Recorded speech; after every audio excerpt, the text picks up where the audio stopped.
Au dîner, papa a dit, à partir de la semaine prochaine, tu garderas les enfants de ta belle-mère. Je m'appelle Nora, j'ai 23 ans et je vis en Caroline du Nord. Mon père s'est remarié il y a 2 ans avec une femme nommée Sheila, âgée de 38 ans, qui a 2 enfants d'un précédent mariage, Ethan, 9 ans, et Chloé, 6 ans. Je n'ai jamais eu de véritable relation avec Sheila. Dès le premier jour, elle s'est glissée dans la famille comme si elle avait obtenu une sorte de permis pour réorganiser la vie de tout le monde, et elle parlait toujours comme si les gens devaient être reconnaissants de sa présence. Je jouais le jeu pendant les fêtes et je tolérais ces scènes de couronnement avec un sourire forcé, parce que c'est plus facile que de déclencher des disputes qui ne changeront rien. Je travaille à plein temps comme directrice adjointe dans une entreprise de traiteurs. J'économise le moindre dollar depuis des mois parce que je veux mon propre appartement. Mon travail est important pour moi, tout comme ma capacité à voler de mes propres ailes. Alors, la semaine dernière, lorsque nous nous sommes assis pour dîner et que mon père m'a annoncé nonchalamment, à partir de la semaine prochaine, tu garderas les enfants de ta belle-mère pendant que nous partons en vacances, j'ai senti ma fourchette heurter l'assiette avec un bruit qui aurait fait sonner une cloche de porcelaine. Sheila a souri comme si c'était une sorte d'annonce officielle. Elle a dit, peut-être que cela t'apprendra un peu le respect. Ce n'était pas une demande. Ce n'était pas une conversation. C'était un décret scotché sur le frigo. Je tiens à préciser cela, car ce ton autoritaire est la clé de toute l'histoire. Il n'y a pas eu de « Nora, pourrais-tu nous aider ?» Non. Pas de « Est-ce que ça t'arrangerait ?» Non. Pas même une seule phrase reconnaissant que j'ai des responsabilités en dehors de leur petite bulle de fantaisie familiale. J'ai essayé de m'expliquer. J'ai dit que je ne pouvais pas prendre une semaine de congé. J'ai dit que manquer ne serait ce qu'une semaine pourrait me coûter des centaines de dollars et peut-être mon emploi. J'ai dit à mon père que j'économisais pour une caution et que perdre une semaine entière de salaire n'était pas quelque chose que je pouvais me permettre. Il a haussé les épaules de cette manière-là ce qu'il a quand il ne veut pas être le méchant et a dit, c'est la famille. Prends tes responsabilités pour une fois. L'expression, prendre ses responsabilités, était le point crucial. Le sous-entendu était clair, je leur devais mon travail et ma gratitude parce que nous partagions le même sang, le même nom de famille ou la même table. Ce soir-là, assise sur mon petit canapé, j'ai senti la colère qui couvait en moi se muer en un plan. Je me suis dit que je ne laisserais personne me traiter comme une babysitter gratuite et à la demande. Je me suis dit que s'ils voulaient que je sois leur main-d'œuvre bénévole, alors ils recevraient une facture. Je me suis endormi en pensant à des choses triviales comme l'odeur de mes draps, et à des choses plus délibérées comme les reçus et les documents. J'aime faire les choses dans l'ordre. Quand mon père et Sheila sont partis pour leur semaine de photos de l'océan et de cocktails avec des petits parasols, ils ont quitté la maison d'une manière qui les faisait paraître innocents. Ils ont collé une liste de règles de la maison pliée sur le frigo, digne d'un tyran de dessin animé. Règle numéro 1, interdiction d'appeler leur père, sauf en cas de vie ou de mort. Pas d'argent d'urgence, pas d'essence, rien. J'ai lu la liste, j'ai ri, puis j'ai préparé les affaires d'Ethan et Chloé et je les ai conduits à l'autre bout de la ville, chez leur grand-mère maternelle. Elle vit dans un petit bungalow avec des rideaux toujours trop courts et un nombre ridicule de plantes qu'elle arrose comme si c'était ses petits-enfants. Elle était ravie. Elle a dit qu'elle demandait à passer plus de temps avec eux et que Sheila le lui permettait rarement.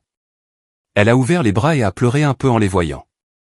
Je les ai laissés là avec des sandwichs, des dessins animés et quelqu'un qui voulait vraiment les voir. Je me suis dit à ce moment-là que je ne les abandonnais pas. Je me suis dit que je les emmenais là où ils seraient aimés pendant une semaine, pendant que leurs parents s'adonnaient à leurs privilèges. Après avoir déposé les enfants, la maison a soupiré et est devenue mon expérience personnelle. Pendant 7 jours, j'ai eu la maison et leur présomption à ma disposition pour en faire ce que je voulais. J'ai éteint la climatisation pour économiser sur la facture d'électricité, comme un calcul des conséquences.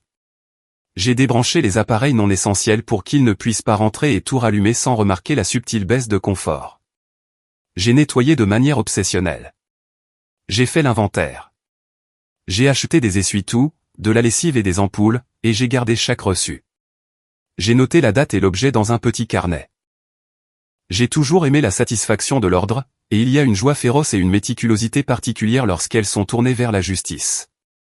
J'ai envoyé des SMS à Sheila tous les jours. Rien de sournois, rien de malveillant. J'écrivais des choses comme « Les enfants vont très bien ». Chloé a voulu faire de l'art avec des macaronis aujourd'hui. Ethan a fini son puzzle. J'ai envoyé des photos des chefs d'œuvre de macaroni un peu ridicules, comme si j'étais la tante attentionnée. Sheila a tout gobé. Elle a posté dans la discussion de famille que j'apprenais enfin le sens des responsabilités. Elle a posté une série d'émojis, 3 pouces levés et un visage qui pleure de rire. J'ai ressenti la petite victoire personnelle d'être sous-estimé puis applaudi par les mêmes personnes qui avaient fait cette supposition. De mon côté, je suis allé travailler et j'ai assuré mes services. J'ai demandé une ou deux petites faveurs à des collègues pour m'assurer que nous pouvions couvrir une soirée tardive et un matin tôt dans la même semaine. Je traversais la ville pour balayer les miettes et laver les draps chez mamie quand je récupérais les enfants pour de courts après-midi.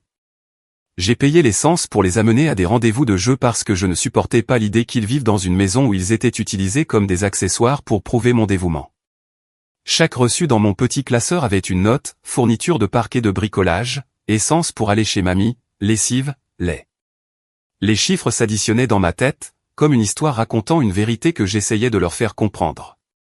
Quand les parents sont rentrés, ils sentaient la crème solaire et la suffisance. Ethan et Chloé ont dévalé les escaliers avec une énergie folle qui a redonné vie à l'endroit. Mamie m'a serré la main comme elle le fait quand elle veut dire merci sans les mots.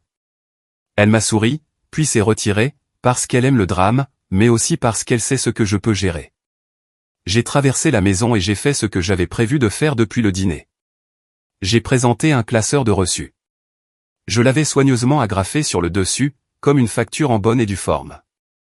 Le total était de 1137,42 $. Je l'ai posé sur la table devant Sheila et j'ai dit, j'ai noté tout ce que j'ai dépensé pendant le babysitting.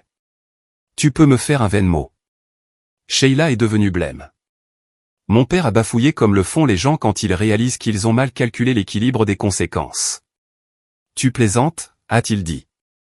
J'ai souri d'une manière qui utilisait la patience dont je suis fier.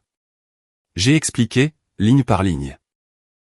J'ai dit, ça, c'est l'essence quand j'ai dû emmener Ethan à un entraînement de foot pour lequel je n'étais pas payé. Ça, c'est la lessive quand j'ai dû laver les draps parce que les enfants sont tombés malades.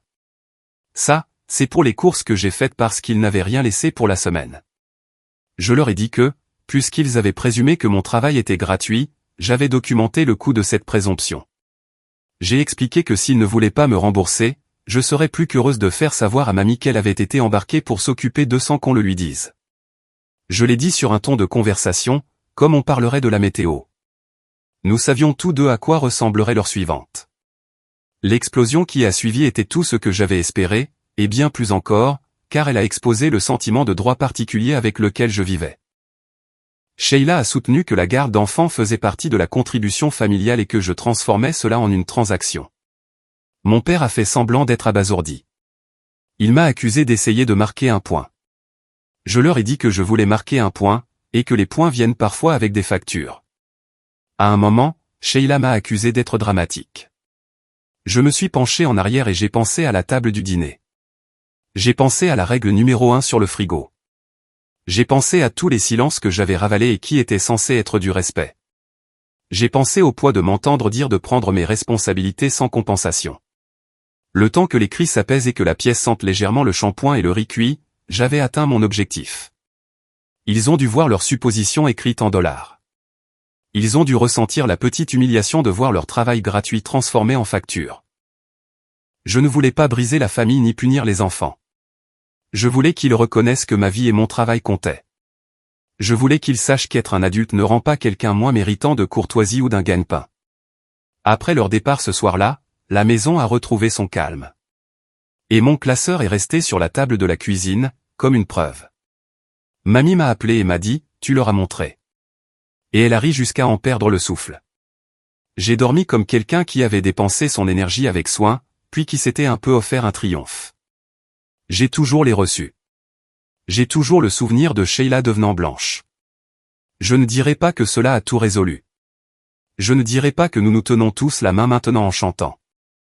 Mais pendant une semaine, j'ai repris possession de mon temps, de mon travail et de ma dignité. Et les regarder essayer de digérer ça était, faute d'une meilleure expression, délicieux. Mise à jour le lendemain de cette première explosion, la maison était lourde d'une tension palpable. Le genre de tension où tout le monde essaie d'agir normalement, mais où le silence est plus tranchant que les mots. Papa s'occupait avec des journaux qu'il ne lisait probablement pas, et Sheila se déplaçait dans la cuisine comme si elle tournait une publicité, claquant les portes de placard plus fort que nécessaire. Je pensais que l'orage était passé jusqu'à ce que mon téléphone sonne. C'était mamie. Sa voix portait ce mélange d'indignation et de protection que j'avais déjà entendu. Elle a dit qu'Ethan avait laissé échapper quelque chose au petit déjeuner. Apparemment, Sheila lui avait dit que j'avais été forcé de les garder parce que j'étais une incapable sinon. Entendre cela m'a retourné l'estomac, non pas à cause de l'insulte, mais parce qu'elle avait utilisé ses propres enfants pour porter son récit, faisant de moi le bouc émissaire devant eux. Mamie était furieuse. Elle m'a dit qu'elle avait une folle envie de traverser la ville à l'instant même, mais qu'elle préférait être stratégique. Elle m'a demandé si j'accepterais de venir chez elle cet après-midi, en présence des enfants, pour que Sheila entende la version de quelqu'un qu'elle ne pouvait pas intimider. J'ai accepté, en partie parce que je voulais clore le chapitre, et en partie parce que mamie avait le genre d'autorité capable de mettre Sheila dans l'embarras. Quand nous nous sommes tous réunis, mamie a donné le ton avant que quiconque ne puisse parler. Elle était assise dans son fauteuil, les enfants perchés sur le canapé à côté de moi, et Sheila en face de nous, l'air d'avoir avalé un citron. Papa était là aussi, se tortillant mal à l'aise, souhaitant clairement être n'importe où ailleurs. Mamie n'a pas élevé la voix. Elle n'a pas crié. Elle a juste parlé avec un calme contrôlé qui faisait que chaque mot tombait comme un coup de marteau de juge. Elle a expliqué que laisser les enfants avec moi sans consentement ni compensation était inacceptable, et qu'essayer de me rabaisser devant eux était pire. Puis elle est allée plus loin. Elle a dit à Sheila que si cela se reproduisait, elle demanderait des droits de visite officiels par voie de justice, en utilisant comme preuve le fait que Sheila avait essayé de la couper de ses petits-enfants. Le visage de Sheila a perdu toute couleur. C'était une chose de se chamailler avec moi, mais c'en était une autre de réaliser que mamie pouvait l'attaquer en justice et potentiellement exposer les failles de sa petite performance de contrôle. Papa était assis là, ne disant rien, tripotant ses mains, ce qui ne faisait que rendre son silence plus assourdissant. Pour une fois, Sheila n'avait pas de répartie toute prête. Elle a marmonné quelque chose sur des malentendus, mais mamie a insisté, précisant qu'il n'y aurait plus de malentendus. Plus tard dans la soirée, Sheila s'est présentée à ma porte avec un sourire forcé. Elle m'a tendu 2 billets de $100 neufs comme s'ils étaient un rameau d'olivier, appelant ça de l'argent pour l'essence. Le geste était risible. $200 après que j'ai gardé méticuleusement des reçus pour plus de $1100. Je pouvais voir qu'elle se croyait magnanime, m'offrant des miettes tout en attendant de la gratitude. Je n'ai même pas pris l'argent. J'ai éclaté de rire, le genre de rire qui dit « j'ai fini de jouer ».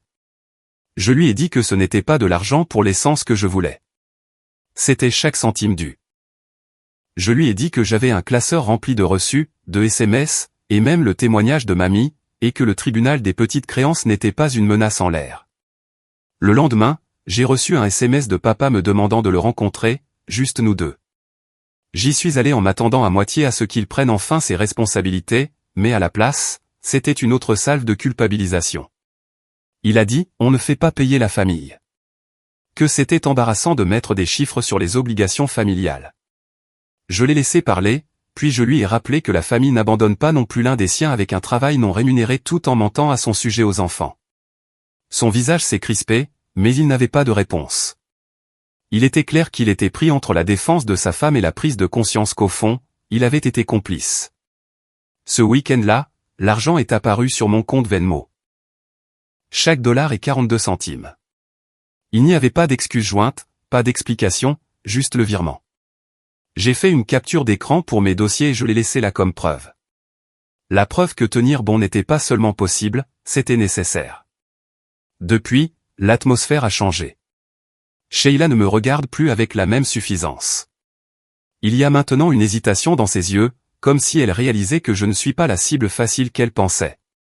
Papa est devenu plus silencieux, plus renfermé, comme s'il commençait enfin à remarquer le poids des choix qu'il a faits.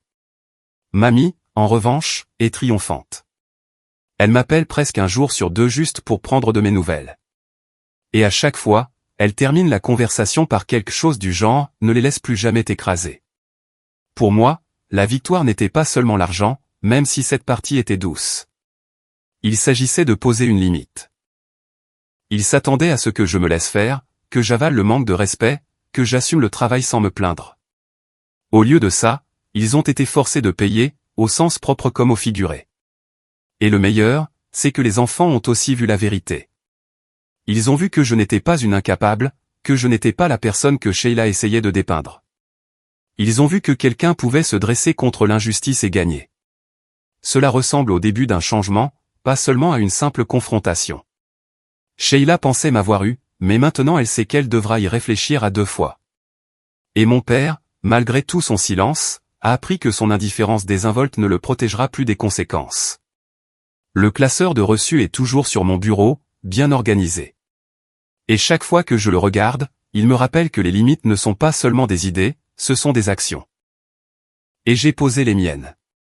Mise à jour 2, les retombées de tout cela ont été bien plus divertissantes que je ne l'avais prévu. Il s'avère que la semaine à Cancun n'était pas aussi parfaite que Sheila voulait le faire croire à tout le monde. Les vacances avaient été payées avec une carte de crédit qu'ils avaient déjà du mal à rembourser, et le remboursement qu'ils m'ont envoyé a fini par mettre leurs finances dans le rouge. Je ne l'aurais jamais su si papa n'avait pas fait une erreur. Mais un matin, je me suis réveillé avec un SMS qui était clairement destiné à Sheila. Ils se plaignaient que leur carte était au maximum, que les paiements s'accumulaient, et qu'ils n'avaient aucune idée d'où ils allaient trouver le reste de l'argent.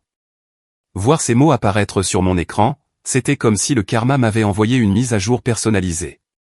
Pendant qu'ils se débattaient, les choses de mon côté ont pris un tout autre rythme. Mamie, qui prenait sur elle depuis 2 ans à propos de la nature contrôlante de Sheila, a finalement trouvé le levier parfait.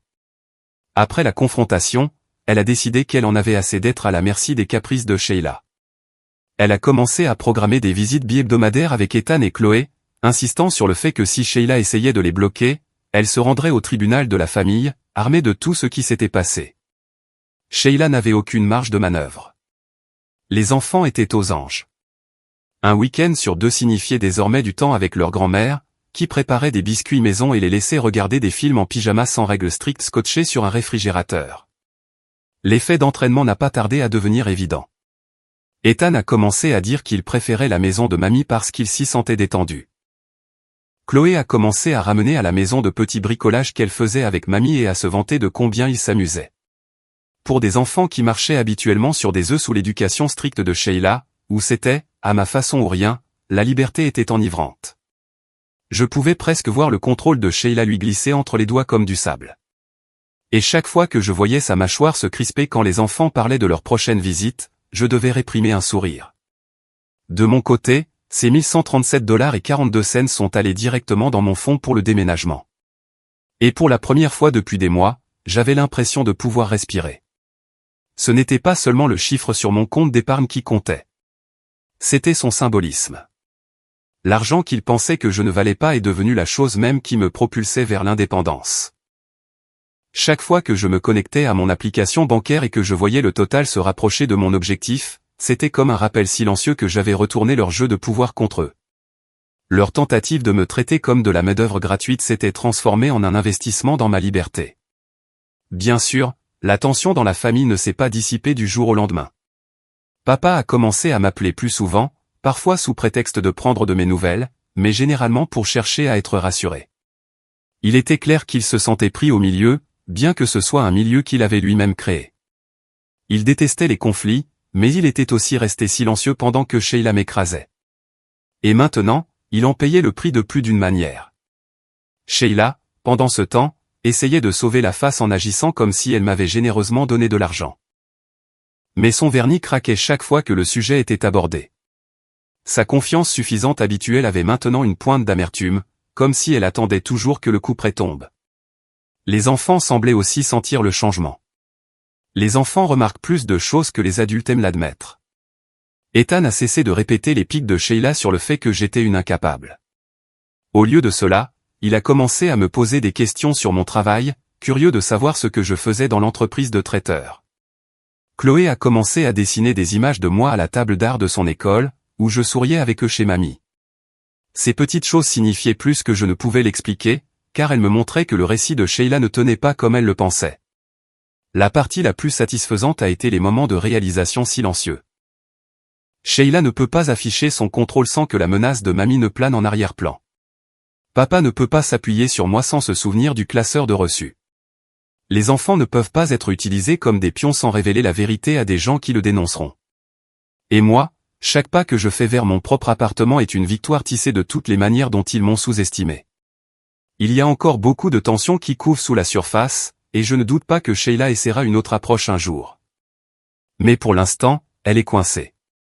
Elle rembourse une facture de vacances qu'elle ne peut pas se permettre. Elle est forcée de donner à mamie un accès régulier aux enfants, et elle me regarde tranquillement me préparer pour le jour où je ne serai plus du tout sous son toit. L'ironie est délicieuse. Le plan même qui était censé m'apprendre le respect a fini par lui apprendre que je ne suis pas quelqu'un qu'on peut bousculer. Mise à jour 3. L'ironie de la situation n'a cessé de m'amuser. Après tout le chaos qui a éclaté à la suite du fiasco du babysitting de Cancun, je pensais que papa et Sheila éviteraient de se remettre dans cette position. Mais le week-end dernier a prouvé le contraire. Papa m'a appelé sur le ton le plus désinvolte, comme si de rien n'était, et m'a demandé si je pouvais aider avec les enfants pour une seule journée. Il a fait passer ça pour une si petite demande, comme si ça ne me coûterait rien de mettre ma propre vie en pause pour leur convenance. Je n'ai pas hésité. Je lui ai annoncé mon tarif de babysitting, $20 de l'heure, avec un minimum de 4 heures, plus le remboursement de la nourriture. Je l'ai dit clairement, de la même manière que si je parlais à un client de mon travail de traiteur. Je pouvais presque entendre l'incrédulité crépiter à travers le téléphone. Pendant des années, ils avaient fonctionné sous l'hypothèse que mon temps était gratuit, qu'être de la famille signifiait que je devais faire tout ce qu'on me demandait sans poser de questions.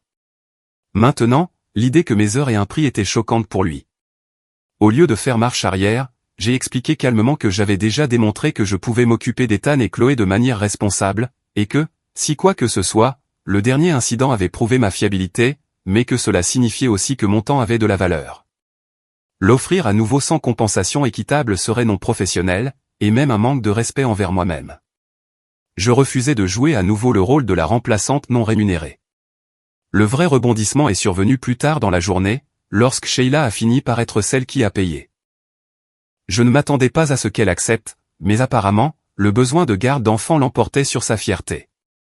Elle a transféré l'argent via Venmo et a inclus une petite note amère après, qualifiant ça de « vol ». J'ai regardé l'écran un instant, puis j'ai tapé ma réponse « Non, ça, c'est le respect ». Je l'ai envoyé et j'ai laissé le poids de ces mots en suspens. Pour la première fois depuis qu'elle était entrée dans nos vies, j'ai senti que l'équilibre avait complètement basculé. Sheila, la femme qui se vantait autrefois de m'apprendre le respect, me payait maintenant un tarif horaire pour garder ses propres enfants. Il ne s'agissait plus de l'argent, bien que je l'ai joyeusement ajouté à mon fonds pour le déménagement. Il s'agissait de reprendre le pouvoir qui m'avait toujours été refusé dans cette maison. Le plus drôle, c'est que Sheila ne m'a pas redemandé depuis. Ce seul paiement a dû la piquer plus qu'elle ne veut l'admettre. Dans son esprit, elle perdait du terrain non seulement financièrement, mais aussi symboliquement. En me payant, elle validait le fait que mon temps, mes efforts et mes limites comptaient. Et une fois qu'elle a franchi cette ligne, elle ne pouvait plus jamais revenir à l'ancien récit où j'étais inutile ou obligé. Pendant ce temps, mamie se délectait du nouvel ordre des choses. Elle m'appelle après presque chaque interaction qu'elle a avec Sheila et papa, me tenant au courant des manières subtiles dont Sheila perd pied. Apparemment, elle se plaint à ses amis que je suis gâté de demander de l'argent.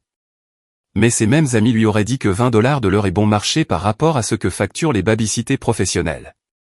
Entendre cela par personne interposée m'a presque fait éclater de rire. Sheila voulait une validation, mais à la place, elle a eu un rappel que j'avais en fait été généreuse. Les enfants, bien sûr, n'ont aucune idée des allers-retours financiers. Pour eux, c'est simple, parfois, c'est Nora qui les garde, et quand c'est le cas, c'est amusant et détendu. Ils sont heureux, mamie est heureuse, et je suis contente de savoir que j'ai établi un précédent. La dynamique du babysitting est maintenant à mes conditions, pas aux leurs. La vraie victoire, cependant, c'est à quel point les choses sont devenues plus calmes depuis ce paiement. Sheila n'essaie plus de me coincer avec ses petites remarques suffisantes. Papa ne me culpabilise plus avec les obligations familiales. Ils ont tous deux appris que s'ils veulent quelque chose de moi, cela vient avec des conditions. Les limites qu'ils ne pensaient jamais que j'imposerais font maintenant partie de nos règles tacites. Ajouter le paiement de Sheila à mes économies était presque poétique. À chaque dépôt, je me rapproche un peu plus de mon propre appartement. Bientôt, je ne me contenterai plus de tenir bon sous leur toit. Je le quitterai complètement. Et quand ce jour viendra, le dernier mot me reviendra. Car les personnes même qui ont essayé de me rabaisser auront aidé à payer mon indépendance. Pour l'instant, je profite du silence. Le fait que Sheila n'ait pas redemandé parle plus fort que tous les mots qu'elle pourrait me jeter. C'est une sorte de paix rare et satisfaisante. Le genre de paix que l'on n'obtient que lorsque les gens qui vous ont sous-estimé réalisent enfin qu'ils ne le peuvent plus. Mise à jour 4. Le véritable tournant est survenu environ un mois plus tard, lorsque j'ai finalement signé le bail de mon propre appartement. Ce n'était pas un pantouse de luxe ou quelque chose d'extravagant, mais c'était à moi. Un petit 3 pièces avec juste assez d'espace pour que je puisse respirer, décorer et vivre sans l'ombre constante du contrôle de Sheila. J'ai signé les papiers, j'ai eu les clés, et je suis entré dans un espace calme qui n'avait pas de règles scotchées au frigo ni la tension du drame de quelqu'un d'autre qui flottait dans l'air. Cette première nuit, assise en tailleur sur le sol nu avec des boîtes de plats à emporter comme seul meuble, j'ai ressenti plus de paix que je n'en avais eu depuis des années. Naturellement, la nouvelle de mon déménagement s'est rapidement répandue dans la famille. Et tout aussi naturellement, papa et Sheila n'ont pas pu résister à déformer l'histoire à leur avantage. Selon eux, j'avais enfin grandi grâce à leur leçon de responsabilité si généreuse. Ils ont raconté aux proches que mon temps à garder les enfants avait été une sorte d'expérience formatrice, le moment où j'avais réalisé ce qu'était vraiment la vie d'adulte.